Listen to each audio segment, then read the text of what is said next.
ఈ మూవీ మీకు first debut movie కదండి. యా. సో ఇందాక మీరు చెప్పినప్పుడు డైరెక్టర్ గారు మీకు స్టోరీ చెప్పినప్పుడు మెయిన్ లీడ్ అనుకున్నాను, కానీ నాకు మెయిన్ క్యారెక్టర్ హీరోయిన్ అన్నారు. సో అప్పుడు ఏమైనా వెనకాల వద్దనుకున్నారా, లేకపోతే కంటిన్యూ అంటే ఒక క్యారెక్టర్గా వెళ్దాం అనుకున్నారా, లేదా హీరో మెయిన్ లీడ్ అయితేనే చేద్దామని ఫిక్స్ అయ్యారా? అలా ఏం లేదు, అంటే నేను మెయిన్ క్యారెక్టర్స్ని చూస్తానండి. అంటే ఇప్పుడు తిన క్యారెక్టర్ కూడా ఒక మంచి, ఎలా చెప్పాలంటే actually both hero and heroine both are equally important అండి. లైక్ హీరోయిన్ అంటే స్టోరీ తనది, కానీ he's also equally important. Yeah, అంటే ఇప్పుడు తిన క్యారెక్టర్ కూడా చూసుకుంటే ఒక సపోర్ట్ లాగా ఉంటాను అనమాట. నేను తినే హీరో సినిమాలో చెప్పాలంటే లైక్ నేను సపోర్ట్ లాగా ఉంటాను. దానికి మించి ఏం కావాలి, ఇంకా సపోర్ట్ లాగా కనబడుతున్నాను కదా. నేను కొంచెం యాడ్ చేద్దాం అనుకుంటున్నానండి. ఇక్కడ మన సినిమాలో ఒక 5-6 క్యారెక్టర్స్ ఉన్నాయండి, చాలా బలమైనవి, అన్నీ ఇంపార్టెంట్. వితౌట్ ఆ క్యారెక్టర్స్ ఈ సినిమాని చూడలేం. నాకు పర్సనల్గా అంటే సినిమాలో ఒక 7-8 క్యారెక్టర్స్ మంచిగా ఉంటే ఆ సినిమా మంచి సినిమా అవుతుందని నా ఫీలింగ్. సాధారణంగా హీరో హీరోయిన్ కోసమే రాస్తారు ఎక్కువ, కానీ మనలో ఈ సినిమాలో ఆ డెప్త్ ఉందండి. ధనుష్ ఈక్వల్లీ ఇంపార్టెంట్ క్యారెక్టర్ అండి. ఓకే, డైరెక్టర్ గారు. ప్రొడ్యూసర్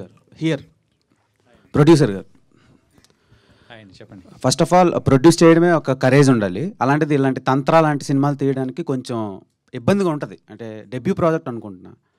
డెబ్యూ కాదు, నేను చేశాను చాలా ఫిలిమ్స్. ఓకే. సో ఇప్పుడు యాక్చువల్లీ ప్రొడ్యూసర్స్ నా ఫ్రెండ్స్ ఉన్నారు, నరేష్ గారు అండ్ రవి గారు. సో నేను కో ప్రొడ్యూసింగ్ చేస్తూ ఎడ్యుకేషన్ చేశాను. సో మనకి ఏంటంటే ఒక ప్రొడ్యూసర్కి ఏంటంటే కథ నచ్చాలండి. కథ నచ్చిన తర్వాత మనం ఛాలెంజింగ్గా తీసుకోవడానికి ప్రొడ్యూసర్ ఇప్పుడు ముందుకు వస్తారు. ఎందుకంటే వేరే బిజినెస్లు కాదు కదా, ప్రొడక్షన్ హౌస్ ఇది. అవును. చంద్రముఖి తర్వాతలా రజనీకాంత్ గారు చాలా టెంపుల్స్కి, హిమాలయస్కి వెళ్ళారు. అంటే కొన్ని స్పిరిచువల్గా కొంచెం స్ట్రాంగ్ ఉండాలండి, పాజిటివ్ వైబ్స్ కోసం. సో ఈ సినిమా అయిన తర్వాత కూడా మీరు వెళ్ళారంట, నిజమేనా? టెంపుల్స్కి అట్లా వెళ్ళదండి. యాక్చువల్గా ఇది టెంపుల్స్ తాంత్రికత్వం కదా, వెళ్తే సమాధులకో శ్మశానాలకో వెళ్ళాలి. సో వాటికి అంత డేర్ లేదు మాకు, కాబట్టి లైవ్లీ చూసాం మేము. రోజు శ్మశానాల్లో కూడా షూట్ చేసాం కాబట్టి ఆ ఎక్స్పీరియన్స్ బాగుంది. ఓకే. అంటే ఇప్పుడు కాస్టింగ్, పాపులర్ కాస్టింగ్ లేకపోతే థియేటర్కి వెళ్ళి ఆడియన్స్ చూడటం లేదు మూవీస్, అక్కడ ఎవరున్నా సరే. సో ఈ సినిమాని ఆడియన్స్ ఎంతవరకు యాక్సెప్ట్ చేస్తారు అనుకుంటున్నారు మీరు? అంటే బేసికల్గా పాపులర్ ఆర్టిస్ట్ అని కాదండి. ఇప్పుడు సలోని గారు అనేవారు చాలా పాపులర్ ఆర్టిస్ట్. అనన్య గారు ఉన్నారు, ఆవిడ క్యారెక్టర్కి ఆవిడే యాక్టరు, ఇంకొకరు కాదు, ఊహించుకోలేం. ఎందుకంటే డైరెక్ట్ గారు చూస్ చేసే విధానం కూడా చూసుకుంటారు, పర్టికులర్ ఫీచర్స్ ఏ ఉన్నాయి. ఆ క్యారెక్టర్కి ఇంకొకరు తీసుకొచ్చినా సరే రిజెక్ట్ చేసేవారు. ఎందుకంటే మేము అప్రోచ్ అయిన తర్వాత చూసి ఎందుకు తీసుకుంటున్నారంటే ఒక రీజన్ చెప్తారు ఆయన. ఎక్స్ప్లెనేషన్లో మాకు నచ్చింది ధనుష్ గారిని తీసుకోవడం, అనన్య గారిని తీసుకోవడంలో. అట్లనే సలోని గారు ఉన్నారు, టెంపర్ వంశీ గారు ఉన్నారు, మనోజ్ ముత్యం గారు ఉన్నారు. అట్లా ప్రతి ఆర్టిస్ట్, మీసా లక్ష్మణ్ గారు ఉన్నారు.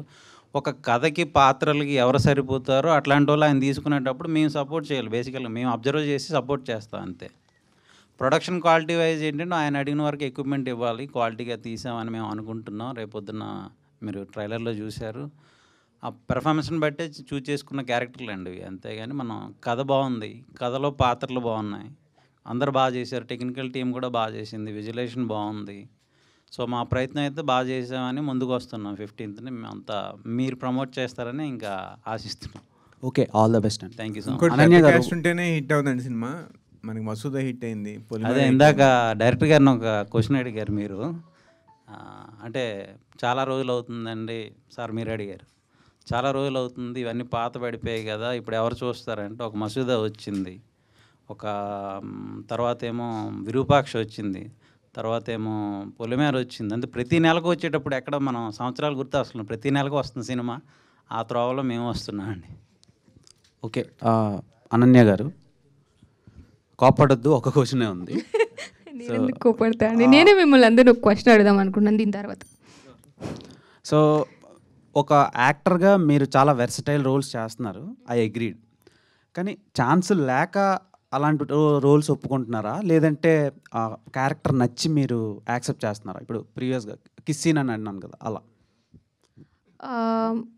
బేసికలీ ఛాన్సులు లేకనో లేకపోతే అంటే స్టార్టింగ్ నుండి చెప్తానండి, నేను మేబీ ఆఫ్టర్ వకీల్ సాబ్ నేను కూడా గ్లామరస్ రోల్స్ చేద్దాము అన్నట్లే కొంచెం గ్యాప్ తీసుకున్నాను.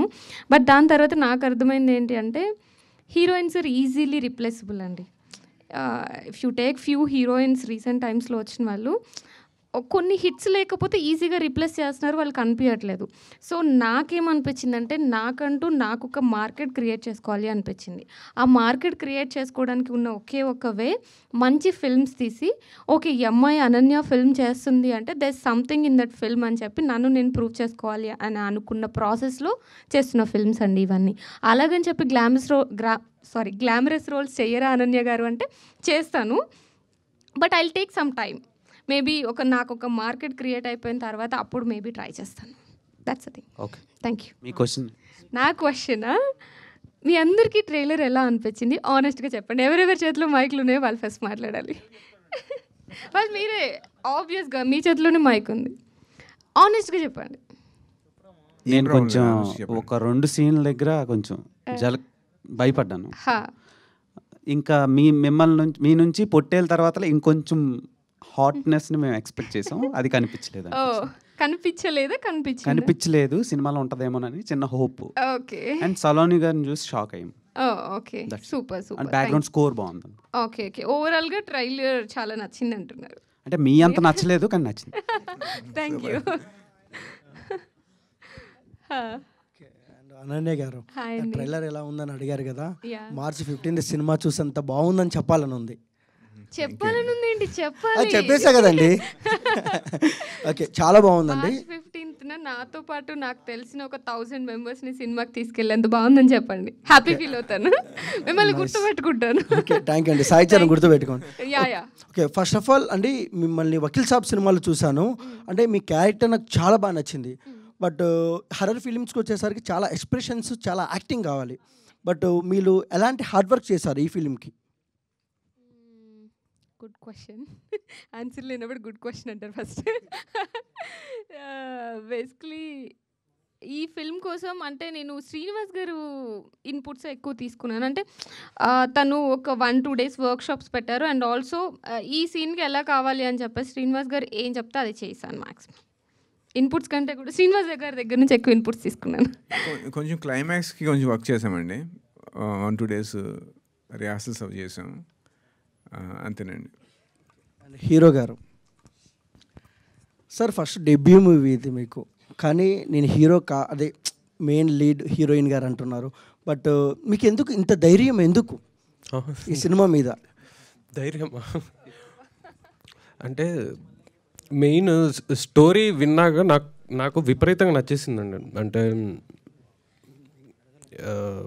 ఎలా నేను ముందు కూడా చెప్పాను, అసలు ఇలాంటి స్టోరీ ఎక్కువ రీచ్ అవ్వాల్సిన స్టోరీ అనమాట. సో నేను ఈ సినిమాలో పనిచేస్తే తప్పకుండా నేను ప్రౌడ్గా ఫీల్ అవుతాను. ఈయన చూపించిన ఆ విజన్ కానివ్వండి, అది ఒక లార్జ్ గ్రూప్ ఆఫ్ ఆడియన్స్కి వెళ్తే అది తప్పకుండా నేను ప్రౌడ్గా ఫీల్ అయ్యే విషయం అని ఫీల్ అయ్యి నేను ఒప్పుకున్నాను సినిమాని. సో నాకు మెయిన్ స్టోరీ నచ్చి ఆ క్యారెక్టర్ కూడా నచ్చింది నాకు. సో అందుకని ఒప్పుకున్నాను నేను. అండ్ డైరెక్టర్ గారు, పిల్ల బచ్చాలు మా సినిమాకు రావద్దండి అని అయితే పోస్టర్ పెట్టారు. బట్ చాలా వరకు నా చిన్నప్పుడు అయితే నేను హర్రర్ మూవీస్ ఎక్కువ చూశాను. బట్ ఎందుకు సార్ అలా పెట్టారు? అంటే అంత భయం ఉంటుందా మీ తంత్రాలో? అంత భయం ఉందండి. ఏ సర్టిఫికేట్ వచ్చింది, దాన్ని ఎలా ప్రమోట్ చేయాలని అనుకున్నాం. సో ఇది ఒక పాజిటివ్ వే, ఒక నెగిటివ్ వే కూడా ఉంటుంది కదా అని చెప్పి ఇలా వెళ్ళామండి. చిన్న ప్రమోషన్ స్ట్రాటజీ. అంత భయంకరంగా ఉండదండి, అంత ప్రీచీగా ఉండదు, మంచి స్టోరీ. దాంతోపాటు అండర్లయింగ్గా ఈ ఎలిమెంట్స్ ఉంటాయి అంతే. Thank you. డైరెక్టర్ గారు చెప్పండి. ఇందాక మీరు అన్నారు అంటే ఇందులో ఏం కావాలో అన్నీ, అంటే దిల్ రాజు గారిని కొంచెం ఇంప్రెట్ చేశారు. ఎందుకు హైప్ అవ్వడానిక? అనన్య గారి కోసం అండి. ఎందుకని అంటే తెలుగులో మన టాలెంట్స్ చాలా మంచి టాలెంట్ ఉన్న యాక్టర్స్ ఉన్నారు, యాక్ట్రెసెస్ ఉన్నారు. సో వాళ్ళ కోసం చెప్తూ నేను ఇలా చెప్పాను. దిల్ రాజు గారి గురించి కాదు, దిల్ రాజు గారి మాటల్లో చెప్పాను. అదే ఆ మాటలో చెప్పారు. కొంచెం యూట్యూబ్స్లో ఉన్న దాంట్లో తమ్నైల్స్ కోసం మేబీ అయ్యింది వచ్చండి. నేను ఒక లైటర్ టోన్లో చెప్పాను అంతే. ఓకే. అనన్య గారు కావాలంటే యూట్యూబ్లో తమ్నైల్స్ వేసుకోవచ్చు, వాళ్ళు వేసుకుంటారు. అనన్య గారు ఇందాక మీరు కూడా ఒక మాట అన్నారు, వకీల్ సాబ్ తర్వాత మూవీస్ తర్వాత తంత్ర అనన్య అవ్వాలని. వకీల్ సాబ్ తంత్ర కన్నా బెస్టా? కంపేర్ చేయలేము, ఆబ్వియస్గా 100% కంపేర్ చేయలేము. బికాస్ 2 different జానర్స్ ఉన్నాయి, 2. కంప్లీట్లీ డిఫరెంట్ అండ్ ఆల్సో దాంట్లో పవర్ స్టార్ పవన్ సార్ ఉన్నారు. సో ఇది completely different kind of script. But నాకు ఆఫ్టర్ వకీల్ సాబ్ నాకు చాలా మంచి పేరు తీసుకొస్తుందని నాకు చాలా నమ్మకం ఉంది. అందుకని చెప్పాను, క్యారెక్టర్ వైజ్గా అనుకోవచ్చు, స్టోరీ వైజ్గా అనుకోవచ్చు, టేకింగ్ ఎవ్రీథింగ్. మొన్ననే రీసెంట్గా ఫిల్మ్ చూసాము. ఫిల్మ్ చూసిన తర్వాత నాకు చాలా హోప్ వచ్చింది, ఓకే ఈ ఫిల్మ్ నా కెరియర్లో చాలా మంచి ఫిల్మ్ అవుతుంది అని చెప్పి. అందుకని అన్నాను.